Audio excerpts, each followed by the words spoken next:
This interview will be posted on the website, on the bonnergop.org website, somewhere by the end of the weekend. Questions of the candidates are there as well. Today we're gonna do a little different format than all the other forums that have been conducted. Instead of just having questions from the crowd, we have a panelist of three. Who's first? Keith Rutledge is a trustee with the West Bonner County School District. He's also was a vice chairman of the Bonner County Republican Central Committee. So he served in executive office within our organization. Then we have Sherry DeValle from Redoubt News, and Dr. Rick Kirshner. He's a former precinct committeeman, and his website is talknatural.com. Sherry's website is redoubtnews.com. Also, Keith Rutledge was a previous executive with Quest Aircraft, correct? Not executive. I'm still there. I'm an engineer. Engineer, okay. Engineer at Quest Aircraft. So he has a little bit of business acumen as well. So the way this will work is that's position seat number 1 on the far end. That's Rich Harder,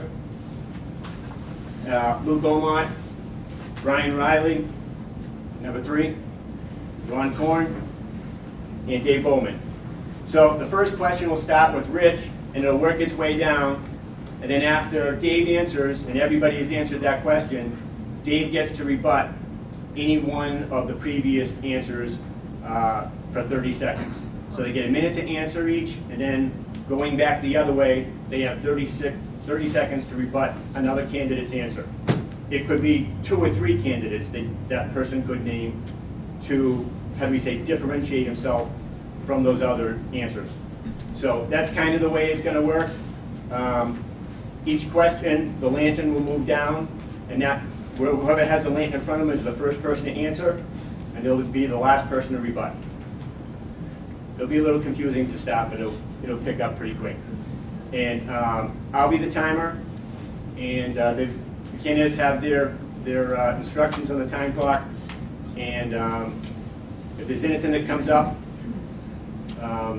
Scott and I will confer, and we'll settle the issue, all right? So with that, Rich, you're first up for questions? Right. Oh, Sorry. You got a mic too. Oh, yeah. So opening statement. I'll give you a little bit of latitude on the time. I put 20 seconds on there. We're looking for your name. If you want to put the street and the town you live in.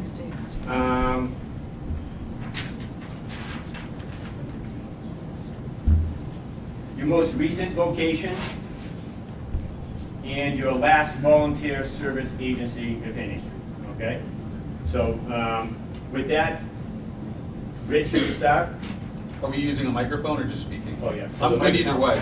There's a microphone here, and they have a microphone for them. If you just hit the left button, the light will turn green, and you're on. Yep.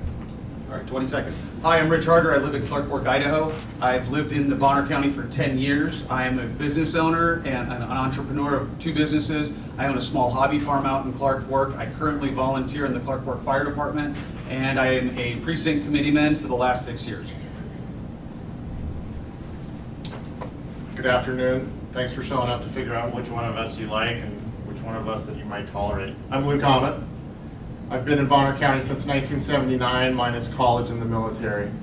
My vocation, I am an American government and economics teacher. I have a minor in government, and I'm a retired soldier, which is also my volunteer service agency. After 23 years of military service, I retired from the Idaho Army National Guard, and I have served 4 deployments, one with the Idaho Army National Guard to Iraq. Hello, Hello?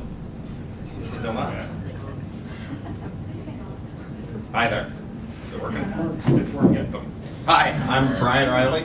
I live in what I consider Kootenai. Mailing address is Sandpoint. I've been in Bonner County for 37 years now. I'm a semi-retired business manager from the timber industry. I'm still active in the timber industry, in the logging side of things now. Previously was in sawmilling. And most recently for volunteering, it's been American Legion Baseball. I'm still active in that. I've been a coach for several years, a Little League all the way on up through. And I plan to still stay active in our community and many volunteer organizations. Hi, I'm Ron Corn. Lived here for 24 years, semi-retired myself.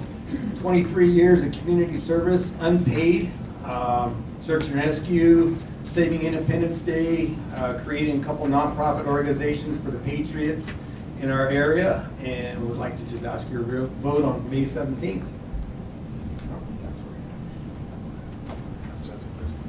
Dave Bowman, I live in the Sally Valley. Bonner County homeowner for 11 years, resident for just under 2 years. Retired from 37 years in business in Western Washington, Alaska, and Oregon, industrial contracting. Most recent volunteer service would be right here in Bonner County, keep Bonner County rural. Prior to that, a lot with the Boys and Girls Clubs, as a whitewater instructor for wounded vets doing an epic kayaking. I have no rebuttal. All right, first question, and this is a short question. This is a yes or no. In regards to ARPA funds, do you feel the county should use these funds or return them? Just for clarification, on the short questions, it's a 1 or 2 word answer and that's it? That's what he said, yes or no? Thank you. We should return those funds immediately. That's a lot of words. Yes. Yes, what? Yes, what? Yes, we should use the ARPA funds for Bonner There County. it is. No, wait a minute. Should we return these funds? Oh, pardon me. No, we should not return these funds. You just gotta hold it over.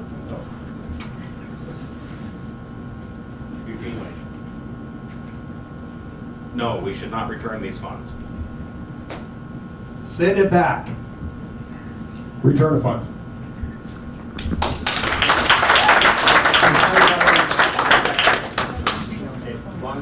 All right, this is a long question. Do you get, what is it, 1 Start minute? with me again? Yes, okay. How do you see impact fees affecting the county's growth? Should I stand? We're good? Okay, thank you. Impact fees affecting the growth. I don't know that impact fees would actually affect the growth. I think that the impact fees would help support the growth. It would help build out infrastructure prior to the tax dollars being collected. The impact fees will help support the growing of Bonner County.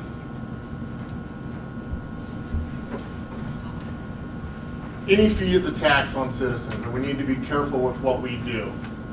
When we talk about managing growth through a fee schedule, we need to recognize that all of us came here and have to pay for our lives. Growth should pay for growth.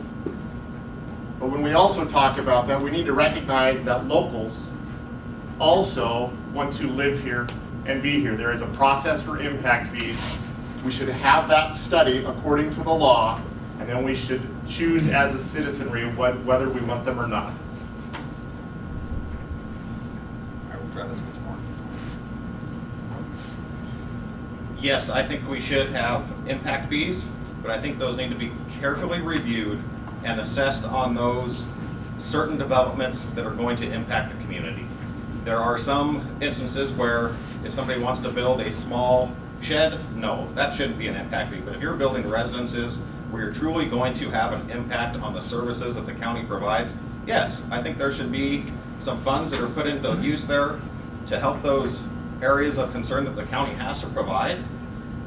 Also, many people do not know this, but until a residence is habitated, a home, there's a state law that says we can't tax it. So if it takes 2 years for that to be built up and somebody to move into it and purchase it, well, those properties are sitting there without the tax on the property, the residential portion of the property. So yes, an impact fee will get that money into the county and let us start building for the growth that it's going to be coming our way. So I'm for small limited government, fees, registrations, licenses, I really don't like, it's big government. But in this case, if we don't do impact fees, then who is gonna bear the burden, the financial burden of building infrastructure for all the influx of people coming here? So unfortunately, I see that there is gonna have to be some limited impact fees. It's gonna have to be governed very well to make sure that it doesn't grow out of hand like it has in other states. It is not our responsibility as citizens of this county of 10, 20, 30, 40 years of generations of us living here. It's not our burden to prepare and build an infrastructure for the people that are moving here. I don't, It's not working. yeah, okay, well, Make you feel good. I don't want to put fees on people for moving here. I would rather put fees on developers for creating housings that is bringing people here, right? If someone moves in here and they move into a house that's already here, well, they didn't really change the impact because somebody else left.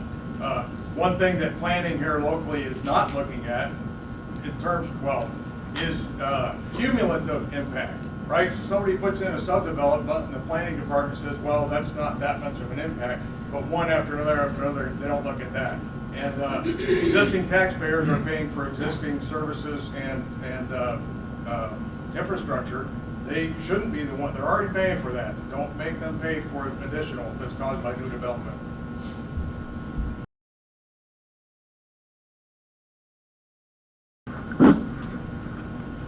Good afternoon. This is a short yes or no question.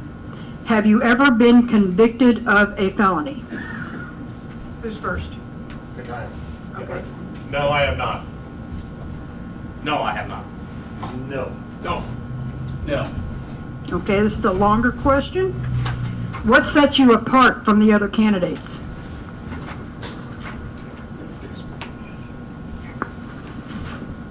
I think what sets me apart from the other candidates is my service and my relationship to Bonner County. I have a minor in government. I have 25 years of public service. I have served all over the world. There is a difference between the five of us. And the big one is when we talk about the Pledge of Allegiance. I pledge allegiance to the flag of the United States of America and to the republic for which it stands, one nation under God, indivisible, with liberty and justice for all. A soldier and a teacher understands that there are consequences. And also, we must prepare, plan, and prosper in our future. I have that experience, and I hope to serve Bonner County. I feel what sets me apart from the other candidates is leadership experience. After 20 plus years of business management, this was my first time to have to interview for a position, is when I started into this race. I had moved up on merit from 1996 until I retired in 2021 with Riley Creek / Idaho Forest Group. And during that time, I started out junior management, worked my way up to where I was the plant superintendent for the Laclede facility. It's a long time at one place. It was just going to be a college job to get me some extra money. But I learned a lot during that. I've learned budgeting, I've learned people skills, and I have had to go in front of the public and talk about some pretty impactful projects that we were doing and try to explain to them. And I've always been open and willing to discuss options. It's critical thinking and open-mindedness that made me successful in business and leadership, and I think that is what separates me from a lot of these gentlemen. I think it's very simple here. Actions, not words.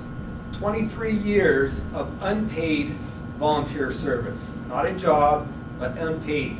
Getting phone calls at 2 o'clock in the morning, going out for a lost hunter, or a lost huckleberry picker, or doing a swiftwater rescue. All of not getting paid. Saving the Independence Day in 2020 when Lions Club canceled our Independence Day. I did that on my own. I did not get paid for that. I did that because I wanted to give back to the community. It was a line in the sand for me that we were going to parade, we were going to watch the fireworks show, and we were going to do the day at the park. So to me, it's about community service, unpaid, volunteer service. Look at the actions, not our words. Words are cheap. Everybody up here has done community service on multiple levels, and that's laudable. What sets me apart is I have been heavily involved at the county level, and the biggest, it's not the only issue in this campaign, but the biggest one that I keep hearing from voters is land use and planning. And I have been at almost every single planning and zoning commission hearing for the last year. No one else here has. I've spoken at most of them. I've affected change in that way. Same thing with the OCC meetings. No one started showing up for those until the election started, and then it became very fashionable to be seen there. I've been in a lot of them, and I've spoken them, and I've had influence. Also 37 years in business, dealing with the same kinds of things that commissioners deal with, even though it's a different application, but they're transferable skills, contracts, leadership, insurance, all of these kinds of things, personnel management, and working between different agencies. I had that kind of experience. I think what sets me apart is, first, I'm a self-made man. I came from a poor community. From the time I was 16 years old, I've supported myself. I've started 2 businesses from the ground up. They support 10 families today. They're still operational and successful. I've never had to rely on a government check. I've never had to rely on any handouts from anyone. I've never had to rely on anything. And from the moment that I came to Bonner County, I have dedicated 20, 30, 40 hours a week to this community to be as a volunteer. Dave downplayed that, oh, we're all volunteers. No, Ron had it right. People here, like us, have dedicated our lives to this community. For 20 hours a week, I run 40, 50, 60 calls a year, pulling people out of cars, stopping houses from burning to the ground. Then I became a precinct committeeman in 2016 and became involved in the political process. It was thanks to me that we had a resolution put on the ballot that said we are not going to allow Scotchman's Peak to be taken over by a federal wilderness designation. And because it was on the ballot, and because of all of you, that was stopped, and that still remains open for Bonner County use today. Oh, I get to rebut? Oh, no, you start. Last goes first? Yeah, last goes first. So, we do have to listen to words. Words matter. What we say right now, that's why you're here, because we can't show you actions. And I gotta say this, from Luke Ahmed, I don't hear any words. It's a word salad. He talks about service to the community, but yes, he says it's volunteerism. When you're getting paid to do a job, that is not a volunteer. A volunteer is someone that spends their own time, their own money, their own cars, and sacrifices their own family time for the community. I think that's a wonderful response, and here's why. 2 years in Iraq, you're right. If you don't count that as action, we have a very different perspective of government service. I'll give you a real simple answer about, I'm negotiating a multi-million-dollar contract right now, and a dispatcher for Bonner County makes more money starting off than a teacher with 5 years of experience. If you think that a good teacher that is esto perpetua, preparing our community for the future, doesn't do anything, come chat with me afterwards. We work hard, and we love what we do.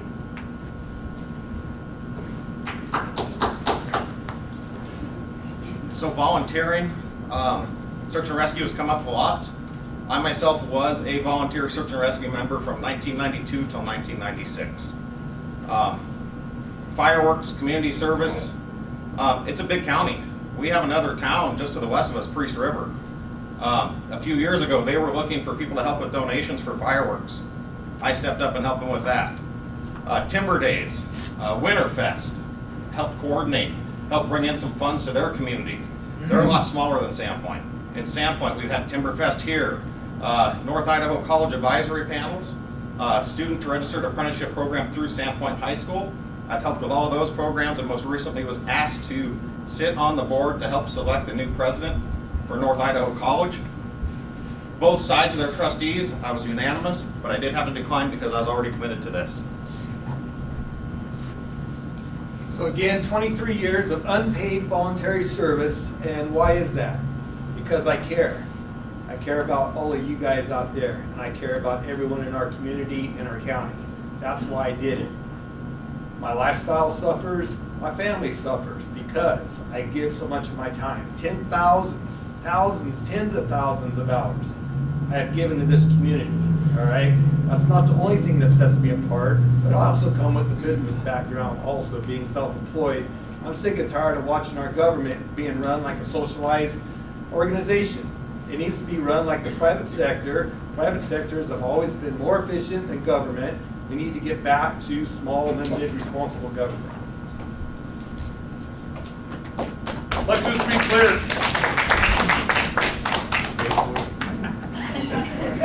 Let's just be clear. I didn't downplay community service or volunteer service. I said everyone up here has had volunteer service, and that is laudable. How that's playing it down, I'm not quite sure.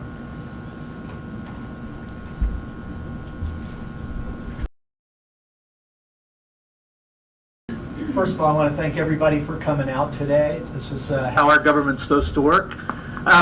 My first question, this is the speed round question. What are your pronouns? I'm kidding. I'm kidding.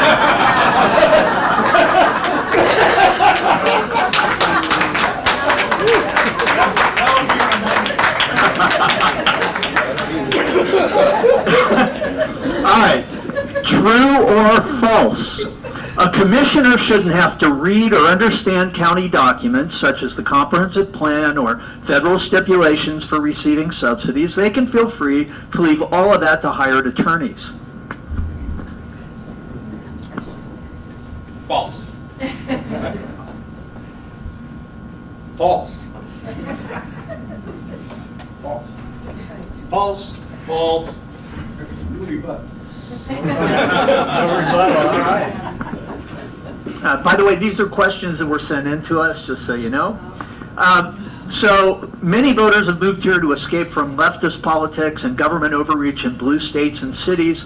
Idaho Democrats have figured out the state votes Republican in their sleep, stick an R next to your name, mention military service or law enforcement, run as a Republican, and vote like a Democrat. Democrat politicians have encouraged leftists to register as Republicans to swing the election. What specific actions would you take to maintain this county's conservative character?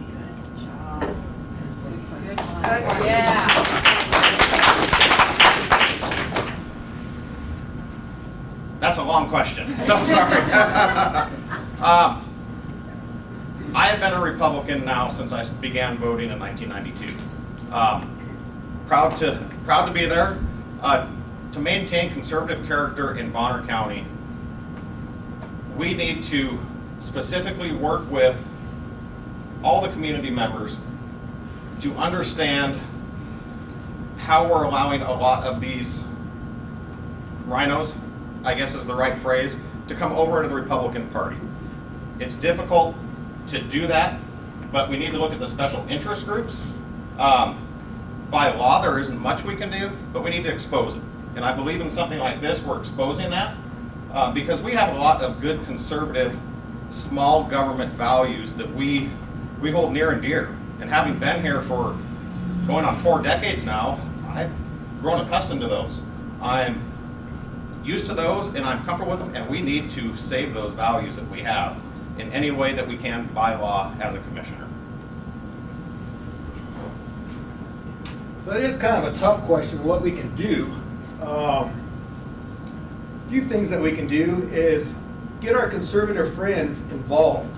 I know many people, many personal friends myself, they're having husbands or wives are working, husbands are working, kids are running amok because of our current situation with our financial situations. People don't take the time anymore to care and get involved with their government.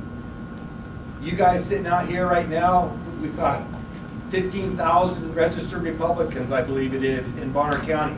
Look how many sitting in this room today. I'm glad you guys are here. I'm sad that there's not more here. We need to get involved. We need to quit watching the football games, all right? We need to quit sitting on the couch drinking beer. I enjoy the bonfires and everything, but we got to get involved. We got to start pushing better. The Democrats are a well-oiled machine, and if we don't understand that right now, we've got our head buried in the sand. We need to prioritize our efforts and get back involved with our government, starting at the county level. So there's two parts to this answer. One is what can we do personally, but the one I'm going to address is what can we do as commissioners, because hopefully that's what your intent was. Not a lot directly, but indirectly, let's make sure we don't have regionalization. And there's at least one candidate up here that has mentioned more than once the Quad Cities. So Dover, Kootenai, Sandpoint, Ponderay. Let's turn all those into one big city so we can have a Seattle over here in Idaho. And then we bring in the infrastructure and sewer and water. And now, because you want to see liberals come here, that's where they're going to come. And then you start to get this state influence. You can create another Boise up here. And that's the one place that commissioners can have an effect is don't move toward regionalization. Resist it.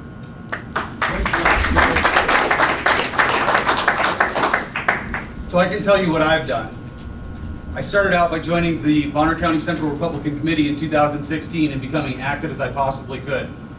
The other thing I did, I watched this race start to unfold, and I watched one of my competitors, Luke Ahmet, join, and I said, well, there's a rhino. He's trying to run a city for Sandpoint. We all know that Sandpoint is completely overran by Democrats that are calling themselves Republicans. And then I had Dave Bowman get in. And I thought, we can't have somebody move here and 6 months later decide that he wants to tell us how to run our county. So that's why I threw my hat in the ring, because I want to represent all of you. I work next to you, I save you from fires, I've been a part of this community, and I know what it means to be a Republican. I've sworn an oath to the Constitution, and I've given my life to Christ, and now I want to do this for Bonner County. We need to stand up. We can talk about, oh, we need to form groups. Well, then we form groups like North Idaho Way. And what's North Idaho Way but a rhino stronghold where they're trying to overthrow the elected Central Republican Committee. That's their intent, and we need to stop that. And the only way we do that is by standing up.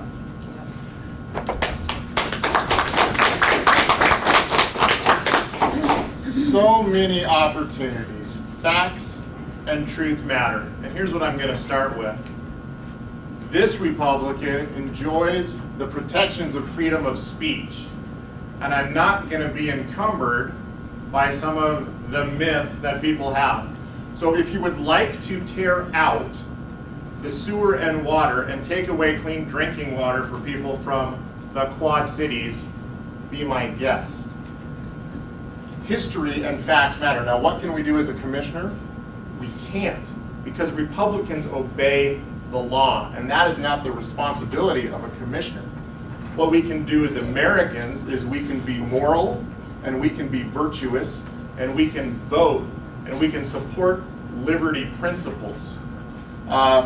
We can teach our youth by demonstrating our values. Facts, truth, and principles matter in America.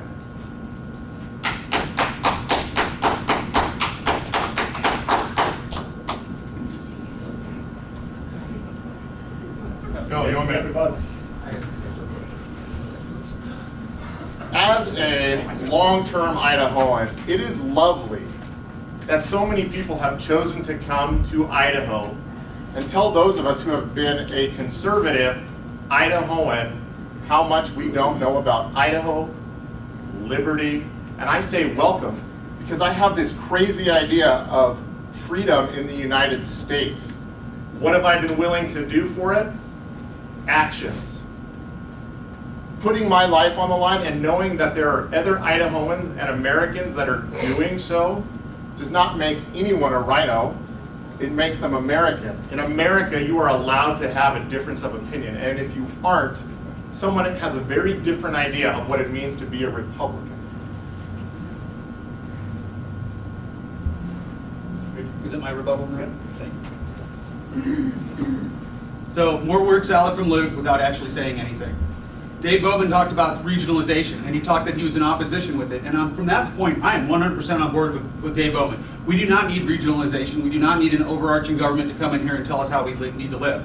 But it's kind of funny because within months of Dave moving here, he formed a group to do exactly that, to tell you all how to live, to tell you all what you could do with your property, whether you could divide it, sell it, give it to your kids, to do anything at all. And he's been fighting against that for the last 6 months. It is your property. Property rights are important, and property rights come first, and we need to recognize that.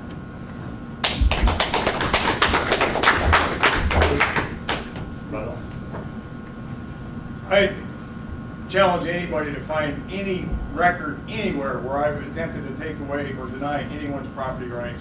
Every time you went to a planning and zoning Hey, meeting. it's my turn, pal. Keep Bonner County Rural was formed primarily with people have been here for 4 and 5 generations, their families have.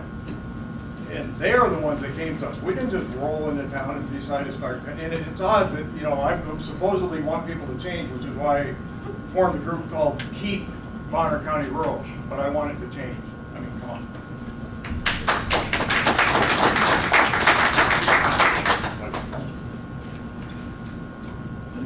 So I guess my rebuttal isn't really a rebuttal, but it's something that Rich here left out, is when he was talking about North Idaho Way. I'm sure he just ran out of time. You didn't mention North Idaho Voter Services either. You're correct. So these leftist organizations like to put lipstick on a pig.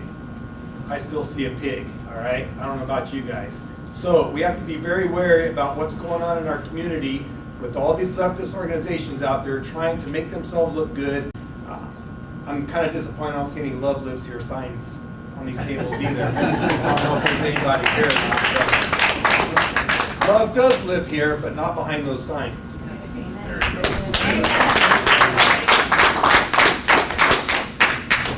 Just one thing to add, I think, that fits into this conversation is the type of housing that is being supported by some of the candidates.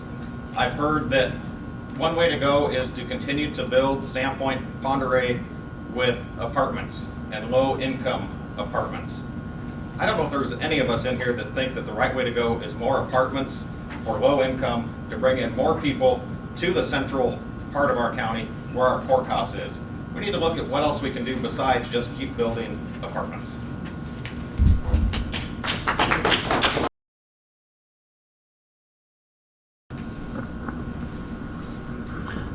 Okay, short question. How many county commissioner meetings have you attended before you announced for this race? Short question? Yes. Been here 23 years. I can't count them all. I've been to many because of road issues and others. So it didn't just start in the last 6 months. I couldn't even give you an answer. Okay. Many. I didn't count, I've lost count, I would guess maybe 20, not sure. I've never counted either. Through the precinct committee, I've been to multiple meetings for that. I've had to go as the Clark Fork Fire Chief and represent the city of Clark Fork in a couple of different instances. I've had road issues on my property. I've never kept a count. 0. I have a job and I'm working during those meetings. It had been pre-COVID since I've attended any, but I have had to attend due to work and through industrial activities that we had. But other than that, yeah, I have not since pre-2020. Okay. That was the short. Yes. Okay, next is a long question. In regards to rezoning of land, do you believe that the commissioners should adhere to the comprehensive plan, and why?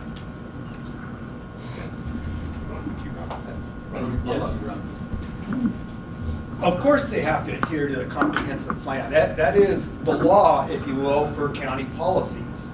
If they don't adhere to the comprehensive plan, they are going to get sued by whoever is requesting the zone change.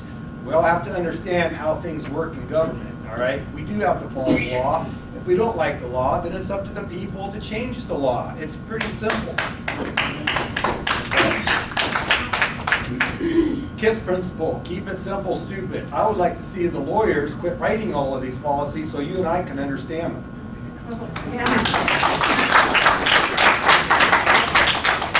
So the comprehensive plan is not law, it is the vision of the people, and it's the guidance for the law. So with what they are required by law to follow is the code, and they're not doing a very good job of that. In fact, they violate it all the time. The code requires that when changes get made, they have to be in accordance with the comprehensive plan. But the short answer if there would be yes. So he said it right. It's not a law. Ron's kept it so simple that he doesn't understand it. It is a guidance.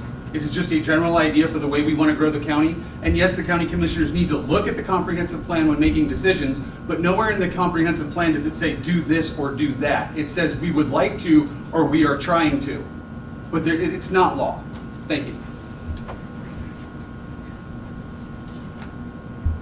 The law is 1975, LUPA, and in regards to the comprehensive plan, it's an aspirational vision.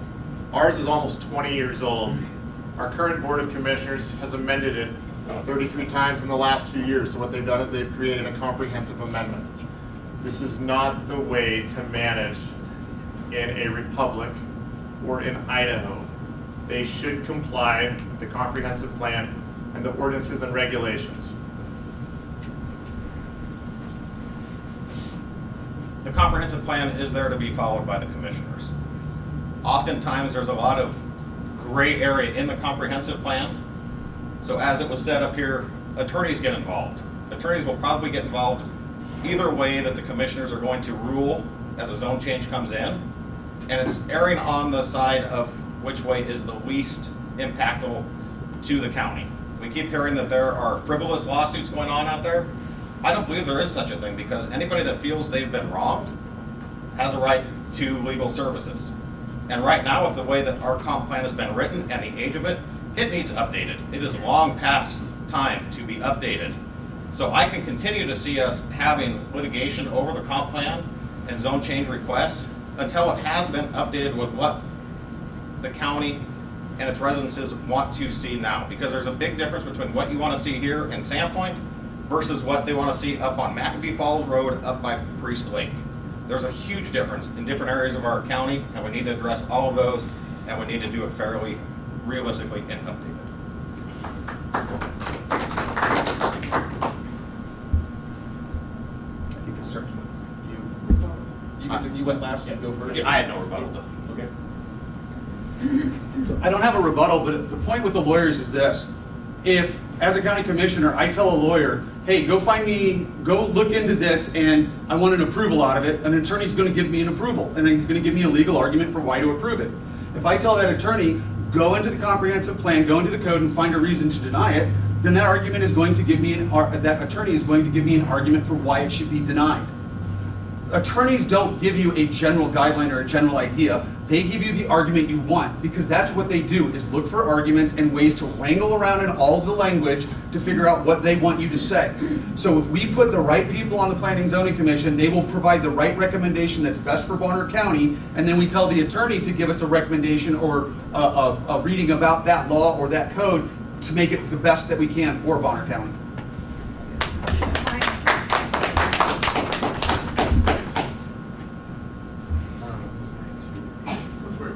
You're next. Rebuttal.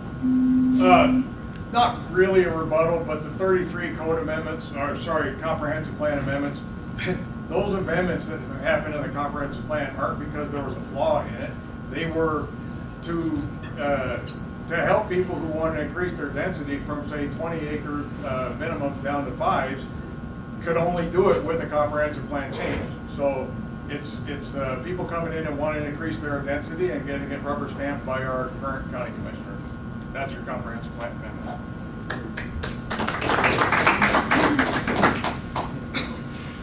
Next question. Okay, yes or no? Have you read the entire U.S. Constitution and Idaho State Constitution? I have. Yes. Yes? Yes. Yes. Okay. What do you hope to accomplish as a county commissioner? It's a big job. What I hope to accomplish is, well, let's get off of planning and zoning, because I think everybody knows that's a big part of what I've been involved in. But what I want to do is have good collaboration between all the departments. I know there's a lot of division between the commissioners and certain department heads. bring that back together. They need to want to support law enforcement and the sheriff because they haven't really done a good job of that. And I think that the staff, when I interact with any staff at county level, seems to be pretty good, but the commissioners have utter disdain for the public. They don't listen, they don't care, and there's total disrespect. I want to bring that back, and I want to give this county government back to the people where it belongs.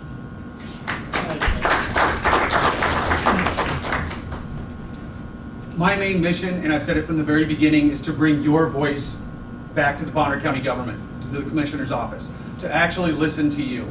People clamored to the commissioners for a hearing on ARPA for over a year before they finally got it, before they finally listened and had a workshop, at which point they told us we were all wrong, insulted us, and sent us out the door. We need some commissioners that are going to listen to the people. One of the main things I want to do is we need to make the business meetings that are at 9 a.m. on Tuesday morning, when all of you are trying to put a roof over your head and food on your table, we need to move that meeting to 5 or 5:30 at night so you can attend. We need to put all of the agenda items on the website with great explanation as to what we're doing, not just sheriff's item, $5,000. Okay, now we have to show up and ask this. First, we need to know that it's happening, then we need to figure out what it is, then we have to show up, then we ask, okay, can you please tell us what's in the $5,000? Why isn't this all listed on the website? Why can't you look at this from the comfort of your own home, figure out what's going on, and decide if you want to attend that meeting at 5:30 after you get off of work? The special meetings, the special workshops, these need to be moved to Saturdays. That way everyone in the county can have a voice into what's going on and who's saying what, and everyone can be heard.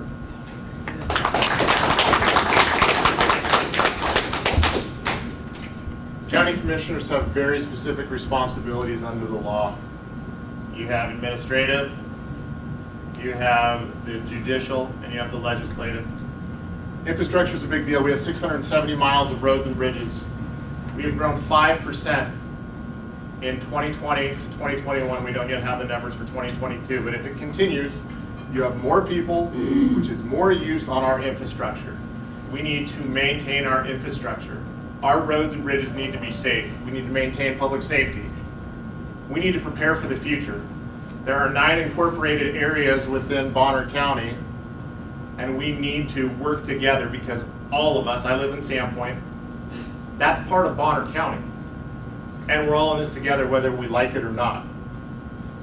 Demographics. We need to figure out how we are going to recruit and to retain youth. As a high school teacher, I can tell you, kids understand economics. They can't afford to live here. But we better figure it out because I'm not getting younger, and I know there's some other people out there that aren't getting younger too. And we're going to need to be replaced in the workforce. Our businesses, which we need workers. The role of the county commissioner is interesting. There are several departments underneath the commissioner that you're the manager of. There's 18 total. Along with those departments, there's people underneath them, and there's budgets. There's budget appropriation that goes across laterally from a commissioner to the sheriff, the court, and all the way through. So you're a manager as a commissioner.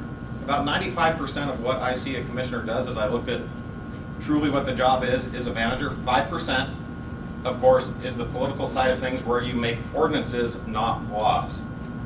As a good manager, you listen to the people that have hired you, your bosses. In this case, it is the residents of Bonner County. From there, you take what you hear and you pass it down through to your departments. And you do that to get their support, because if they don't support you, you're going to fail. And my concern all along has been that we're not looking at the facts that's going on right now at the county, and that is inflation and the budgets that we have. And what's going to happen to our county if we don't have the money to provide the services that we all need? So the duty of the commissioners, first and foremost, is to represent the people, to represent you, to listen to your voices and what you want to see that happen in this county. Number 2, the county commissioners represent the county. So I don't know about you guys, but I'm tired of being dictated to. When I ask questions, why was this decision made? Why was that decision made? The generic answer that I get is we ran it by legal and they said it was okay. To me, that's unacceptable, because I know, as well as you guys know, there may be more than one way to get the job done that's still legal. So that doesn't tell me anything other than you wanted it done this way, you ran it by legal, and legal said the way you wanted to do it was okay. What about the way the people wanted it to have done? So returning government back to the people. One instance right now going on is the sign usage laws, all right? We gotta get government out of the individual people's lives.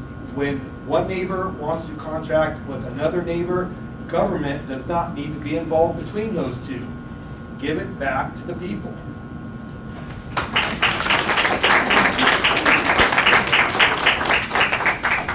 Rebuttal. Oh, no, you made the first, right? I did, yeah. So you got to vote. Okay. We spend a lot of money on our EMS service across from Bonner General Hospital. Public safety is only going to get more important as we struggle to recruit and retain people. I'll give you a very specific example. A soldier I worked with is moving from Sandpoint to Clearwater, Florida, because he can buy a 4-bedroom home, two bath for $300,000, and he is getting a $20,000 raise. Facts matter.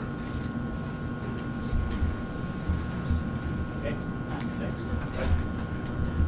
Does Dave have a rebuttal? Okay, Dave, you have a rebuttal? Not a rebuttal, but a follow-up, because there's something I left out. One thing that I would do, and I'm not sure how it would happen logistically in the county building, but I would take those 3 commissioners that sit in the common office and I'd move them to separate parts of the building. Because every time there's a VOCC meeting, they come in and whatever they're gonna do, it's already decided. There's no discussion, there's no debate at the meeting. It's all done, deal, resolution's already written. Separate those offices and keep them separate and have the debate go on in front of the people. Good job.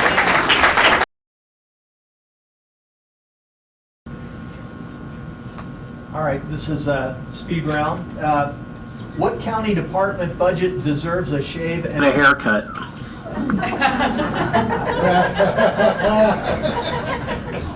The county commissioner's salaries. It's Dave's turn.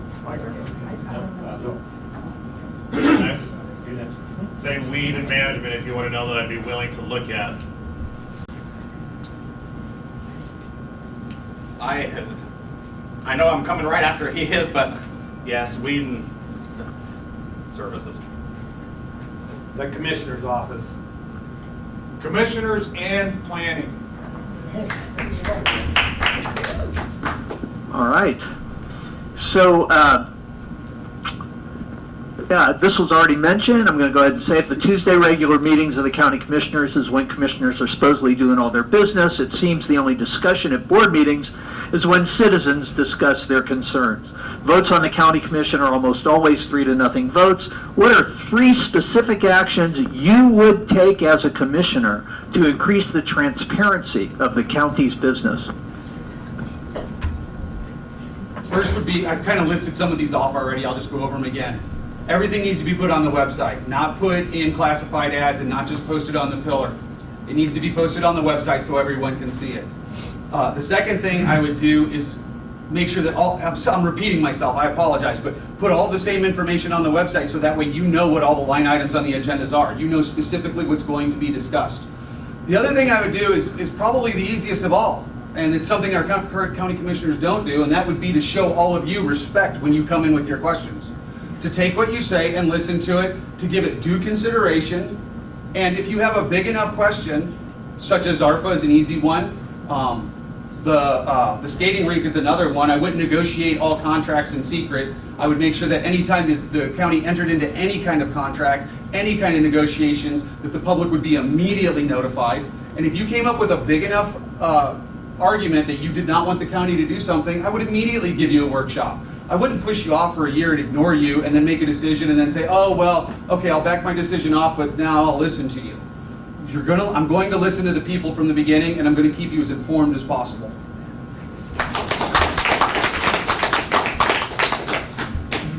There's a couple simple things that the commissioners can do. One, they can be more proactive versus reactive.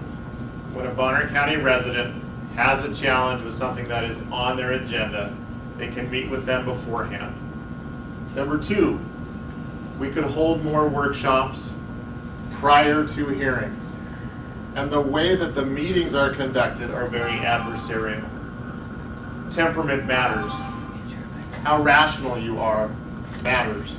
Your adherence to the rule of law matters. And the website should be updated, but I will also tell you the challenge with that is everything that the county commissioners do requires money. And the more that we ask our government to do, that is more that we are asking from our taxpayers. So we need to be fiscally responsible in everything that we do.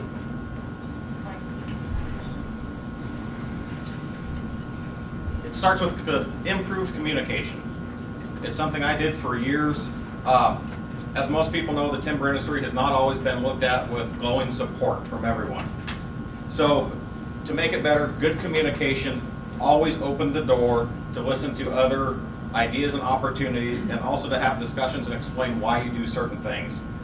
Open communication also includes posting all of the meetings that happen at the county level for everyone to attend that wants to.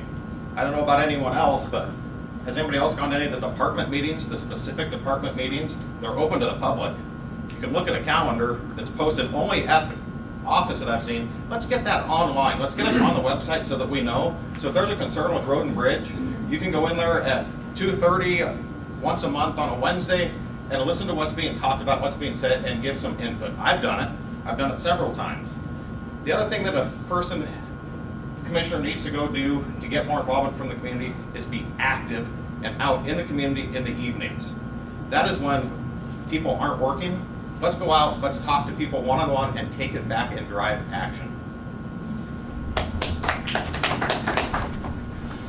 So those of us that are here today are here because we want to be involved, all right? The old saying says you can lead the horse to water, but you can't make it drink. I've been here long enough. I've had past friends that have been commissioners. They have tried to hold meetings at night and no one comes. So yeah, we can all sit here and say, well, we need to have meetings on Saturdays. We need to have meetings on Friday nights when there's no work. We need to have meetings in Clark Fork so those people are more involved, and down in Blanchard. Those are all great ideas, and I'm not opposed to trying that again. But we have to have the people, i.e. all of us in the community, show enough effort that they want to be involved in their government.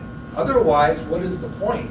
All it's doing is costing our county government more money by overtime and everything else. I'm not opposed to it. I think it's a great thing as long as we have the support from the people. Number two, putting your legal notifications in the Daily Bee, no, that doesn't cut it. I bet you there's not one person in here that reads the legal sections of the Daily Bee. I don't even get the Daily Bee because it's a liberal, oh, I almost slipped, sorry. It's a liberal newspaper. So, yes, there is room for improvement. We all need to improve though.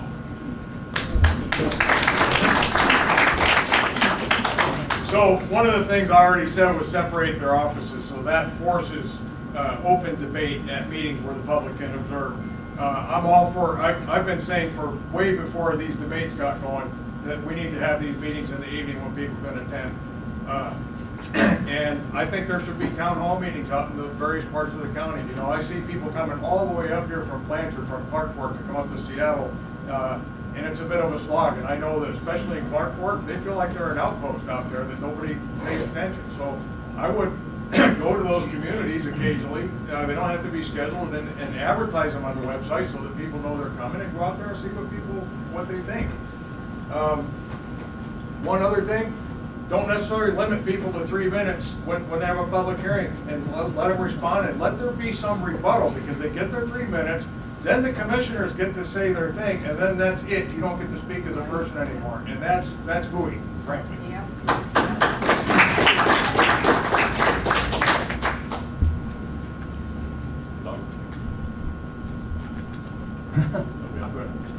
I rebuttal? Not really a rebuttal, but I would like to add and kind of right on that a little bit. So I've talked to quite a few people, and their basic comments right now is when they do take the time off work to go down to commissioners' meetings, they feel exactly that. They get up there, they give their public speech for 3 minutes, They're also allowed to do public comment on everything that's voted on, but as we all know, everything's already been decided. So they take their time off of work to go down there to get involved in their government, and it's very disheartening again because they feel like their voice is not being heard. That's going to be another issue with this election coming up. People are tired of our elections because now we saw our election stolen last 2020 election. I'm not going to vote anymore because our vote doesn't matter. It still does here in the primary elections in our county, so please vote.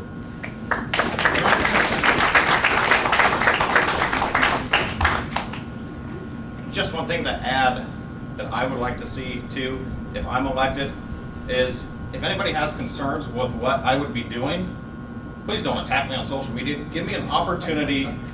Call my phone. I've had this happen for years in business.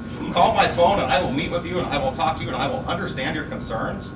One time I had a person on the south side of the Ponderay River call and say one of the lights at the mill was too bright for them.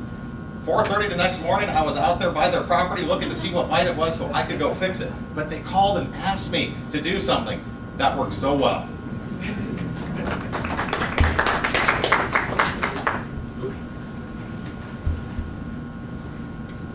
We should drink more coffee together, and you can do it at different times where you sit at the table instead of pounding the table. I'm a fan of coffee. I actually agree with Luke on something. I think county commissioners sitting around and having coffee with the citizens is the best thing. And I'd like to remind Dave, this is Bonner County. This is not Seattle.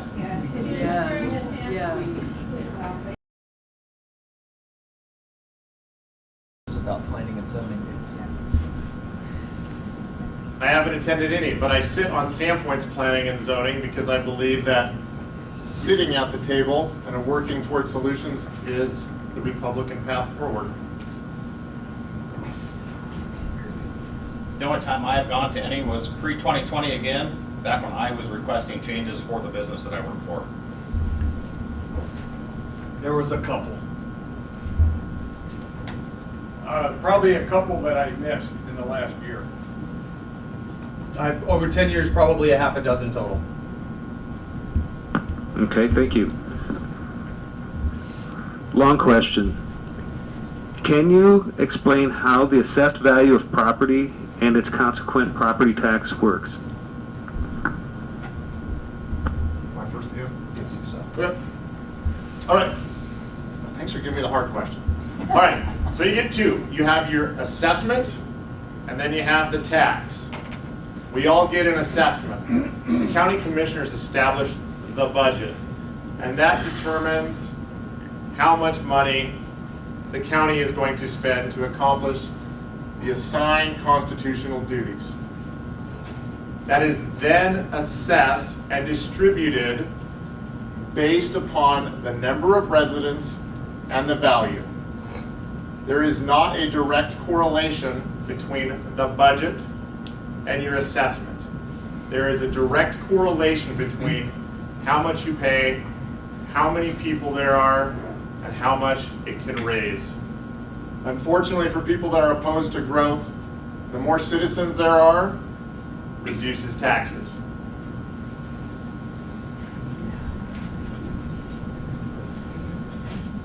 I know one thing is that when the assessed values on our taxes reach where property values have gone in the last 12 months, boy, we're going to see a big change in our assessed value. Luke hit a lot of that on the head, how the process works with assessments and tax values. But one of the things that you can do is between, I believe it's the months of June and August, there's the Board of Equalization. So when you get your assessment on your property values during that time and you don't feel it's correct, you take that assessed value, you talk to the assessor's office, and they will set up basically a hearing where the commissioner board is the mediator determining if that value is correct or incorrect based on how you want. I guess you could say your property's not valued enough and you want it up, or you could take it down. I don't know too many people that want to go up, but it has happened. I've talked to some people that thought they were undervalued. So all of that based along with the population then sets the tax rate that each one of us pay off of our assessed values.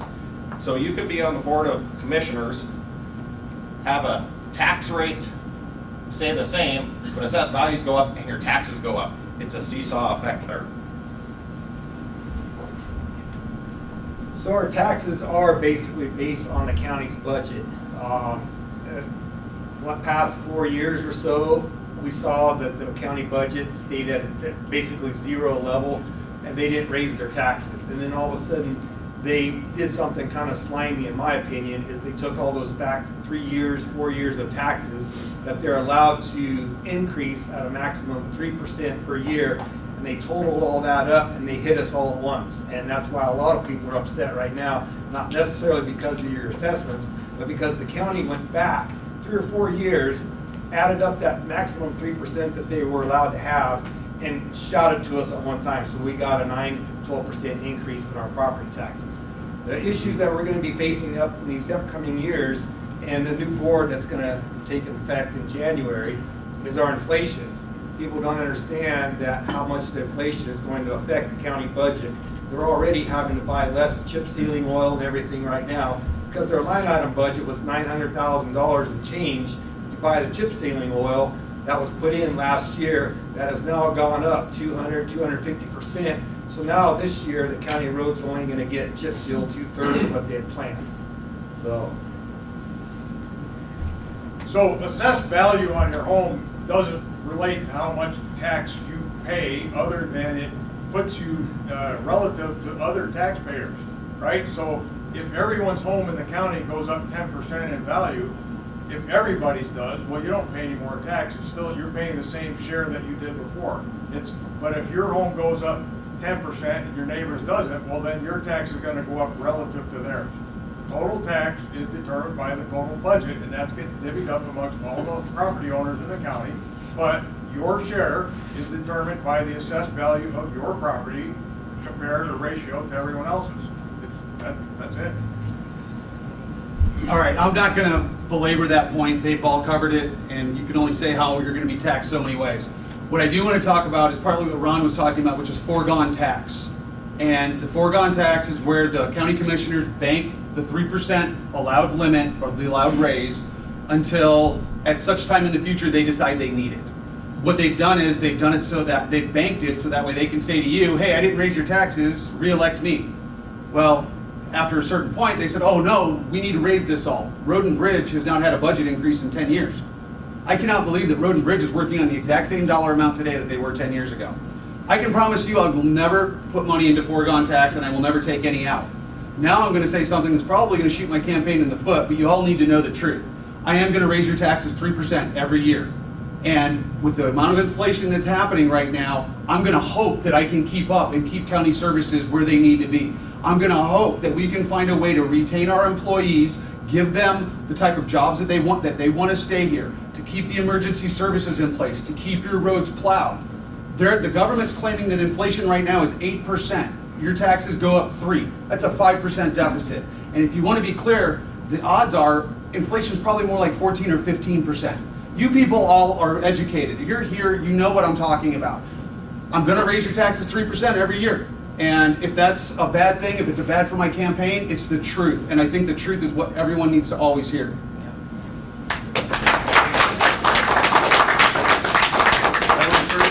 I have no rebuttal. No, other way. It's gotta go the other way. Yeah, just one slight rebuttal here.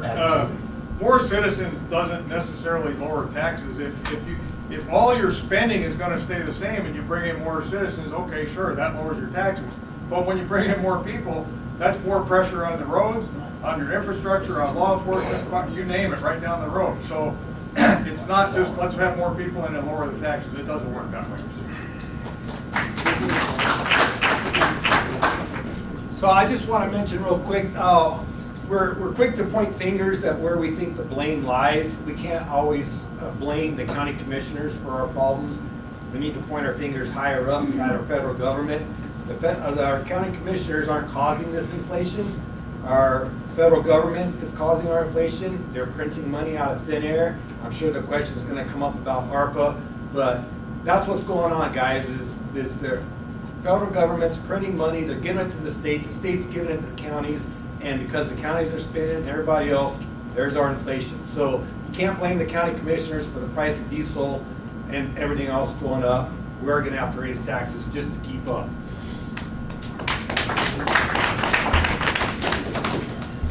I really feel there needs to be a look at other ways to bring in tax revenue into the stream of budget. One way would be use fees. I snowmobile. If I want to go down to Kootenai County and use their snowmobile trails, I have to purchase an extra $10 sticker to use their trails so that their county isn't spending money on those recreational opportunities I'm going to go use. Why don't we do some of those same things here in Bonner County? Let's look at groomer stickers for using the groom trails instead of it being taxpayer money. Let's look at usages for boat launches. If you're going to come use our boat launches, let's have to get a sticker and a use sticker. Our state parks do it, our counties do it, Washington State does it, many places do it. Let's look at adapting some of those opportunities to bring in more revenue.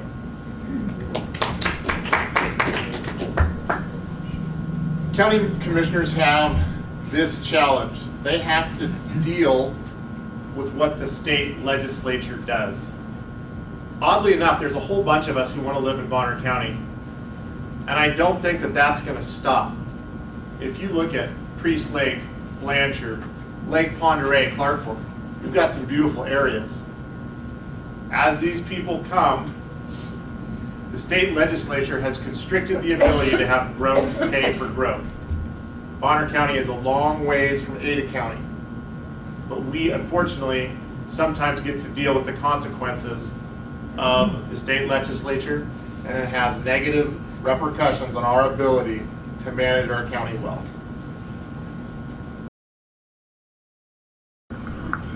Speed round. Do the needs of the many always outweigh the needs of the few? We're a democracy, and you need to listen to the many and not just the special interest groups that are out there, especially around Sandpoint. We're a constitutional republic. What are our needs? What he said. Constitutional republic, no, the needs of the many do not outweigh the needs of the few. Majority rule, minority rights. If something is wrong, like slavery, it should be illegal. We have had mistakes in America. Majority rule, minority rights.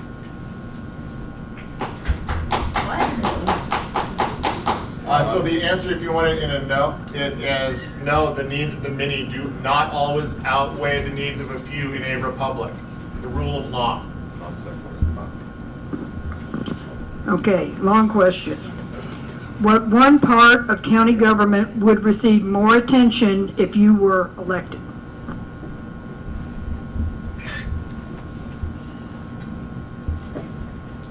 The biggest part of the county government that would receive more attention to me is going to be the people that are doing what they're supposed to do in the 18 departments underneath the commissioner. And by that, there's EMS, there's waste management, weeds, as we talked about, several, Fair Board. Those are all services to all of us out there that we're paying for. We need to make sure the services we're paid for are available and talked about to all of the taxpayers in the area, all of the residents. We all need to know what's there. We need to take care of our people. Our employees of the county, they are very far behind private industry as far as pay goes. And I know we're fighting budget constraints moving forward because of the inflation rates, but we have to take care of our people. Our people are the biggest assets we have at the county, so if we can get a second life out of a pickup, let's put that money back to the people that actually know our county, do the day-to-day duties that they need to do to make things successful here, and let's make that a focus. Let's not just be looking at certain things that we're focusing on now, but let's look at making sure that we're taking care of people that are paying the money to the county.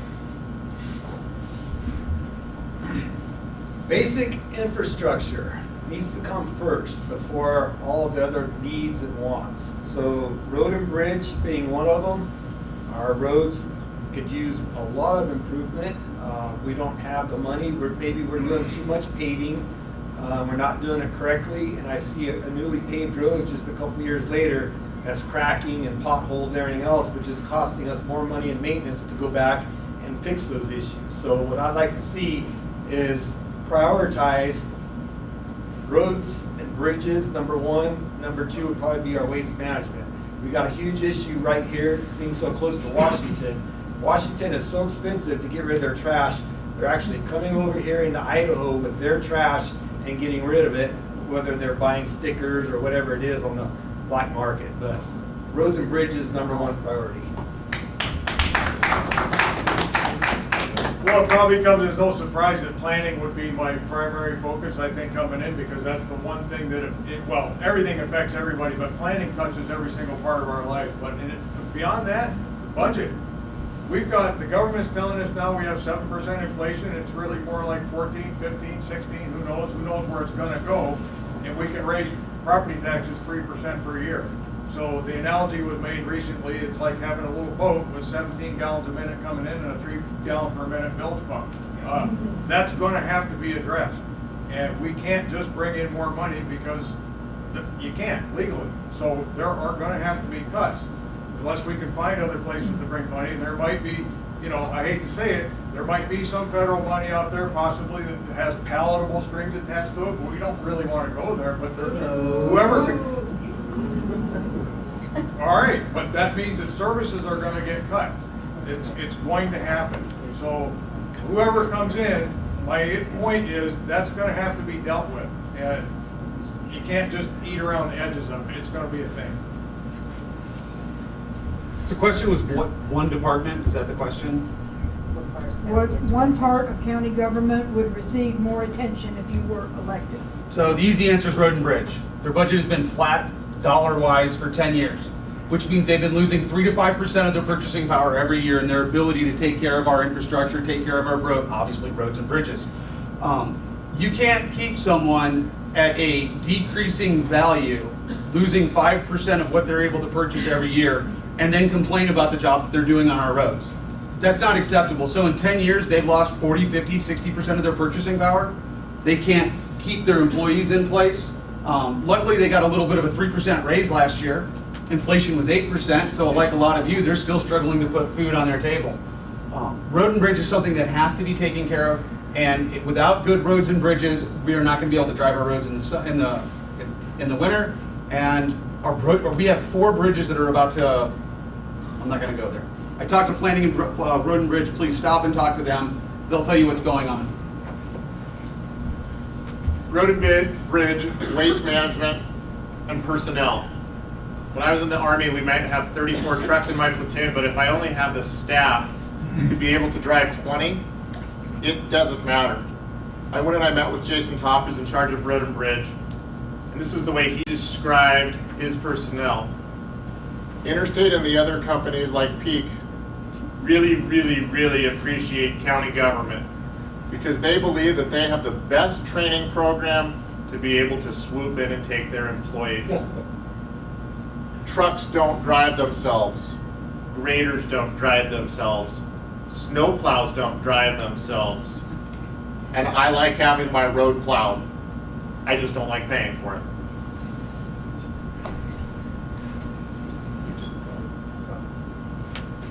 I'm happy to say that actually, I have nothing to rebut.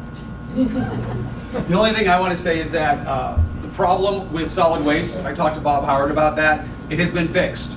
Now, if you come in across the border with an out-of-state plate, you have to show proof of residency, whether it's a power bill or a water bill or something. So that problem has been fixed, and the county is no longer wasting money on Montanans and people from Washington overburdening our solid waste system.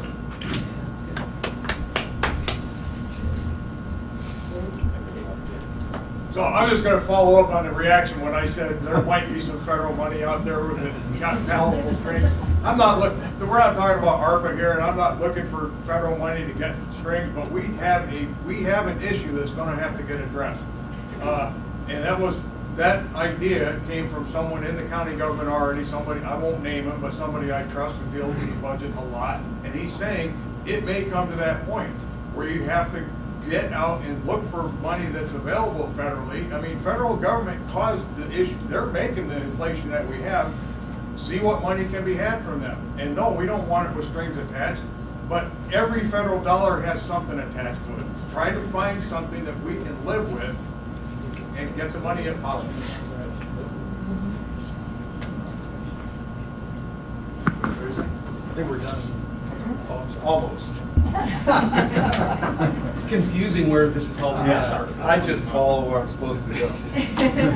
So one thing I would like to say though real quick is I think we're all pretty much in agreement with Road and Bridge need help and all. One thing that's important, I think, coming up with these elections is making sure that we get a conservative elected into this office that understands how things work. Some questions I have for Road and Bridge is why do we need brand new $300,000 road graders every 3 to 5 years? The private sector out there uses equipment for 20 years plus, maintaining them, taking good care of them, not beating them up.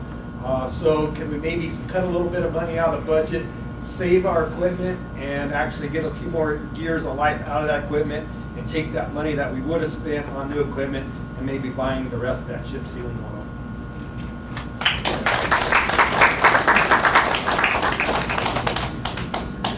Just to add a little bit here, it's going to be tough times in the next 2 years. Whoever is voted into this board going forward, due to the inflation, it's going to be tough. And it's going to take a lot of long hours looking at where to appropriately put funds, because costs are going up more than our taxes are going to go up, and nobody wants to see more taxes. So let's really look at what we need. And like I had said, employees are the best asset we have in our county, because you can bring in all the iron you want, but if you don't have somebody driving it, then it's doing no good just sitting in the parking lot of the county parking lots.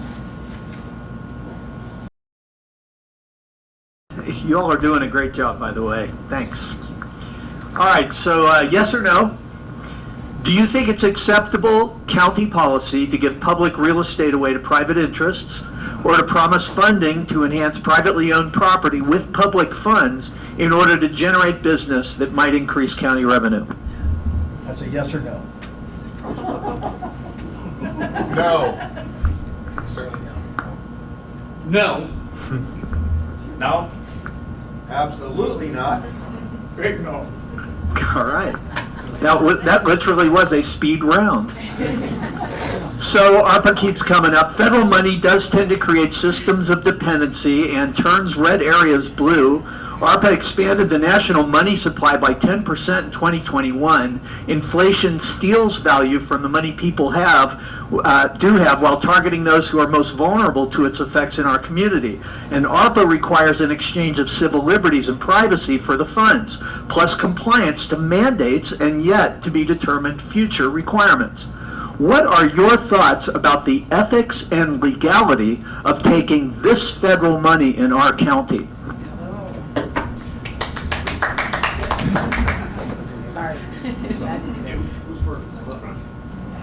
So I touched on it earlier. The ARPA is nothing more than a big monster. For those of you that aren't familiar with it, I was asked early on what I thought of it, and my common sense and keep it simple, stupid is saying no, we need to send it back. But some people said, well, you didn't even look into it. So I looked into it a little bit. My answer hasn't changed. We need to send the crap back. So if you read a little bit into it, I read a few pages, enough to make me sick, that it's nothing more than promoting small governments, mostly is small governments. They want to grow our local government by over 7.5%. I'm against growing our government. In fact, I'd like to shrink it. So why would I even think about spending this money?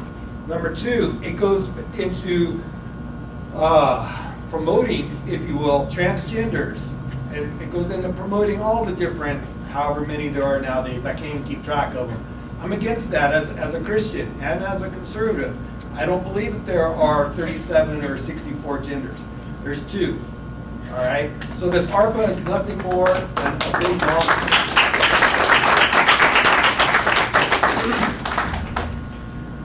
So I'm in agreement there. That money should go back. I don't think we have any business spending it. For the social engineering that comes attached to it, that's the conditions that they put on it for now. And then the conditions down the line are, we don't even know. It's any executive orders or mandates that come out, we don't even know what they might be, that we get locked into now. And some have said that, well, that money's already out there and we might as well take it because the inflation that it brings is already there. I disagree with that. Let's not be on board with that. Let's not be part of that program. So I agree with everything that Ron and Dave said. The question, though, What's the ethics of taking that money? Should we ethically take this money? And I have to say that as a Christian, no, I will not take stolen money. When our federal government prints money, they are stealing it, and where they're stealing it from is from our children and from our grandchildren. And that is something that I cannot take. Sorry. I can't accept that. All of this inflation is stolen money. Everyone wants to say that the inflation we're experiencing right now is all due to ARPA. It is not. ARPA is just the latest. Our national deficit has doubled every year, about every 4 or 5 years. It doubles. Take a look at the money supply. Take a look at the Federal Reserve. I got a few seconds. So if you don't know, all of the money is created by private corporations, and then it is loaned into existence to the federal government, which the federal government then borrows it at an interest rate to pay the private corporations. The more they loan in, that's what causes an increase in the money supply. The increase in the money supply is what causes the inflation. ARPA's made it worse, but this was happening anyways, and that's a federal conversation. We need to get rid of the Fed, and we need to hold the federal government accountable for that. This is just a county race, sorry.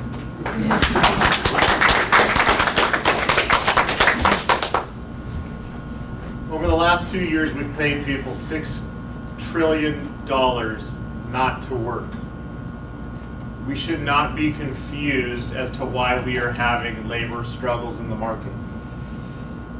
In regards to the ethics of it, our federal spending has been unethical my entire lifetime.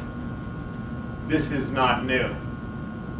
Alexander Hamilton was actually able to get the colonies to agree to ratifying the Constitution through debt.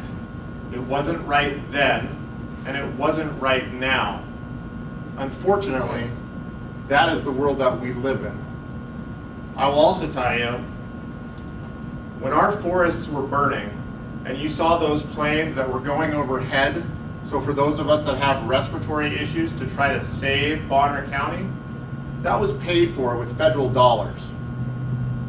I don't like ARPA, but I do question how we determine which debt-fueled binge is ethical and which debt-fueled binge is not.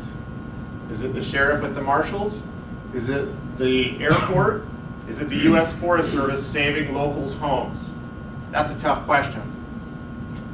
I agree with Richard that this is a county race. Didn't answer the question. One of my thoughts on ARPA is that I'm hoping we see this fall that the Republicans take back over the House and the Senate, and that a lot of the items that are in the ARPA bill won't even be a discussion point moving forward next year. I think we should table that money, like I've said at other forums, and wait and let's see. There's 3 years to use this. Let's see what happens going forward, because yes, there are items in there that everyone can disagree with. I do, for sure. But I think as you look at a lot of the other federal grants that this county relies on, it's about 30% of what funds our county currently. We're gonna keep taking those, we're gonna keep spending those, and there are the same conditions in those that are in ARPA, but we've singled out ARPA because of where it's come from, and I understand that. One of the other things that I talked about at a forum the other night was the infrastructure plan that just came out, $1.9 trillion. Rebuild America, same type of a plan, and our state is going to start spending those funds on our highways. We all know we need to get the money on the highways, and I have not seen much public comment pushing back on the $125 million that's going to be spent up this way this year.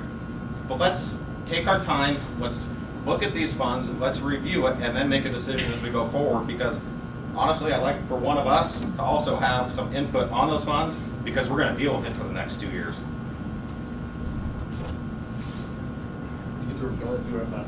Oh, started, right? I started. I'll pass.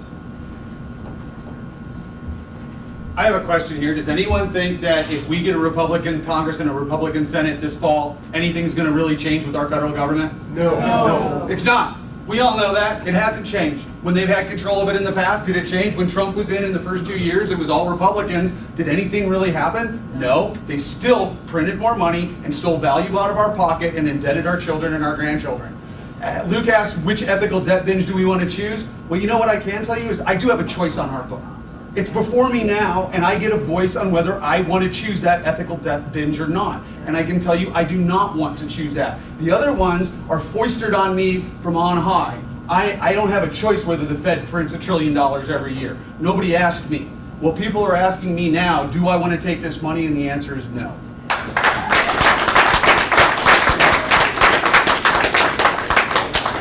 Good point.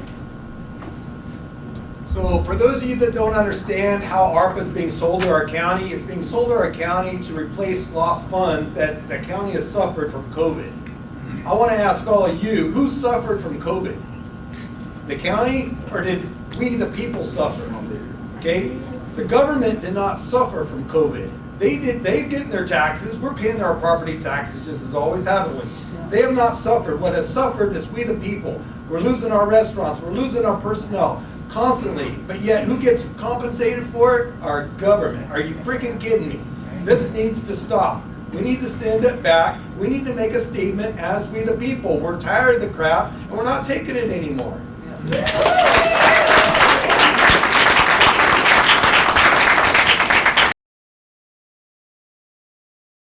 All right, this is a short question, and we're going to go into an entirely, oh wait, I think it starts down. I think we're ready.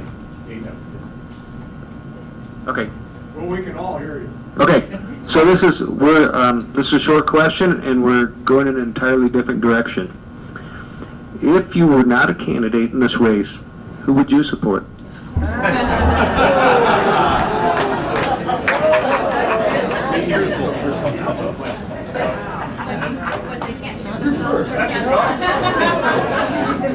Well, you look at the time. I gotta I'm with you on that. go. You know, it would be one of these two guys right here. I'm not sure which. Ron Korn and Brian Riley.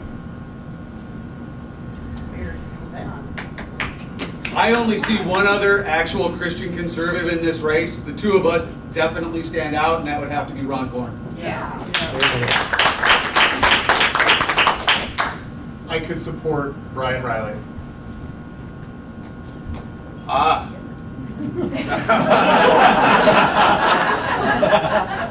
had a lot of time to think of it's tough to answer this. That's the Speed idea. round. I know. Luke Comedy. Because he listens. So I gotta say, the person that most closely aligns with me is Rich. Yeah.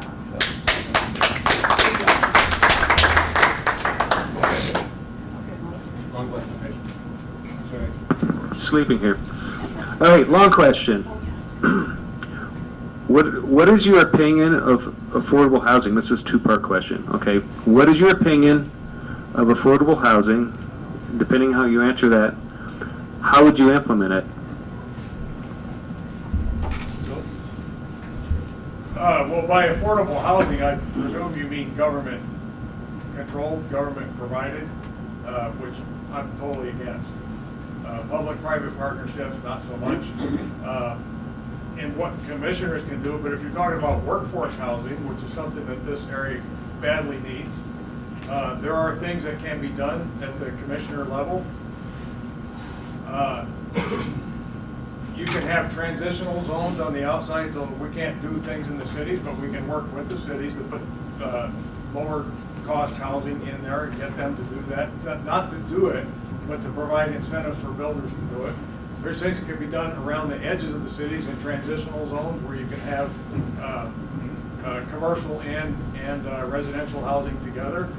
You can work with your zoning to some extent to allow zoning increases to put in cottages and apartments and things like that. It can be done if they agree to put in the builders put in a certain percentage of that lower cost, that you allow them to increase their density, or things like that can be done to help get workforce housing in that's not a government expense. It was low-cost housing, or what was the term exactly? What is your opinion of affordable housing? Okay, affordable housing can have a lot of different connotations to that. If we're talking as far as the private industry providing, say, Culver's Crossing, providing homes for $350,000, the county commissioners can't do anything about that. They we could offer incentives, but then we're just shifting the tax burden to someone else. If I give one person a break, now I have to hit up another part of the community to make that up, and that's not acceptable. I do not agree with any type of public-private partnership. The private sector needs to be the private sector. As a business owner, I know that I can stand on my own, and if a business is not capable of standing on its own, then I don't think government assistance is going to make it a better business. It's just going to keep that skeleton walking. Sorry. So in general, no public housing, no affordable housing. If the private sector wants to work with the public, its own public interest, like people want to donate land and create affordable housing that way, I will use the bully pulpit as the commissioner to champion that all day long. Thank you.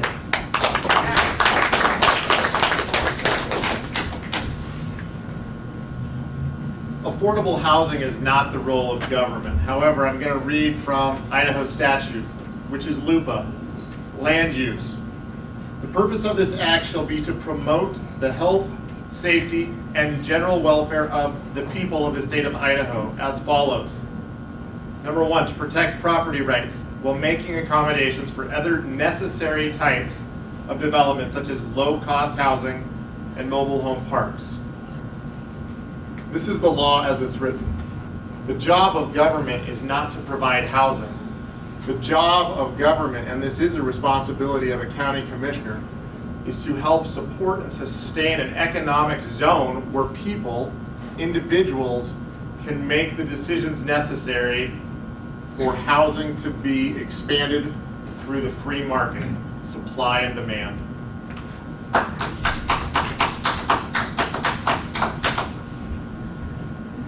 When I look at low-income housing, the first thing that pops in my mind is big apartments, and I already touched on that earlier. Our community needs professional service members to move in here. We need to be able to recruit those folks, and we need the mechanics, we need the nurses, we need small business owners to come into our area to help support all of us. As you start bringing in and looking to bring those people in and recruit them, and I've been a part of this for many years trying to find people to fill openings, they come in, they aren't looking for low-income housing, they are looking for a home. If they're leaving somewhere else and moving to a location for a job, they want to move their family to a home, not into a small apartment complex, because that doesn't give you the experience of North Idaho, which is what we have to offer. Our wages are nowhere near what you can get in some other places, even within our own state. So as we try to bring in these professionals that we all look forward to, we need to look at how, and I don't see how providing and paying for low-income housing is a good use of our resources. So I have the same problem as a few other people up here using the term affordable housing. To me, that comes off as government subsidized housing, getting HUD involved. I'm against that. Government subsidized housing brings in welfare recipients. I don't think we need welfare recipients. We need places for our workforce to live and stay and start their families. I don't know about you guys, but when I moved out of my parents' house, I moved into a one-bedroom apartment. That was my home. All right, that's how we get started in life, is we got to start building up our personal lives, we wean ourselves off of our family, and we start moving forward in our lives. So I do think that we need to build some apartments close to town or in town. Obviously, the county commissioners don't have anything to do with inside city limits, but let's give some incentives to the builders and the businesses out there that are interested in building apartments. And I don't like to use the term low income either, because again, that says government involvement. So we need to do something to get our workforce back. I've got 3 kids here. They want to stay here. They can't afford to stay here. We're going to have to move tiny homes onto my property. That's not something my wife wants to do. So I'm for apartments, I'm for duplexes, and I'm also for nonprofit organizations getting involved. Why not get a nonprofit organization to start working towards affordable housing? Thank you.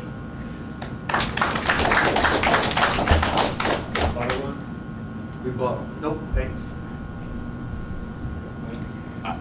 No. We need more housing. No rebuttal. Yeah. Speed round. Are county taxes too high, about right, or pleasantly low?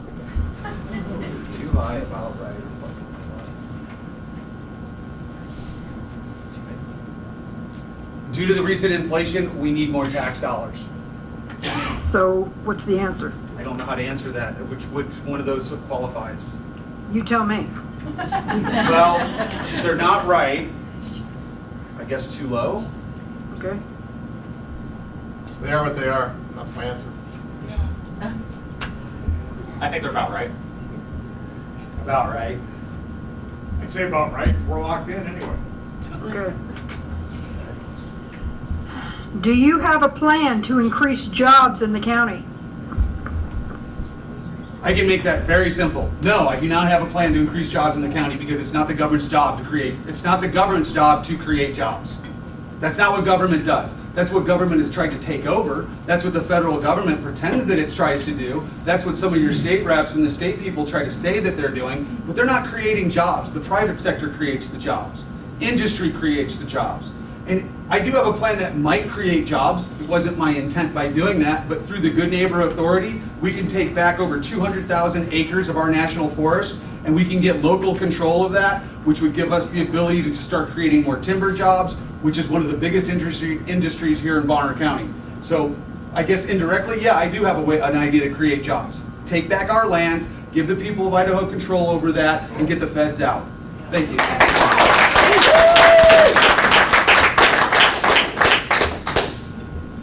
County commissioners don't create jobs, but what they do is they create the business environment by working with the 9 municipalities within Bonner County. So yes, I do have a plan, and that plan involves creating an environment where businesses want to move, creating an environment where people can afford to build homes. We can go back to what affordable housing is. And affordable housing is really easy to describe. It's whatever you can pay for. That's affordable. You also need to be looking at, what do we do to keep our high school kids here? What do we do to keep our smaller kids here?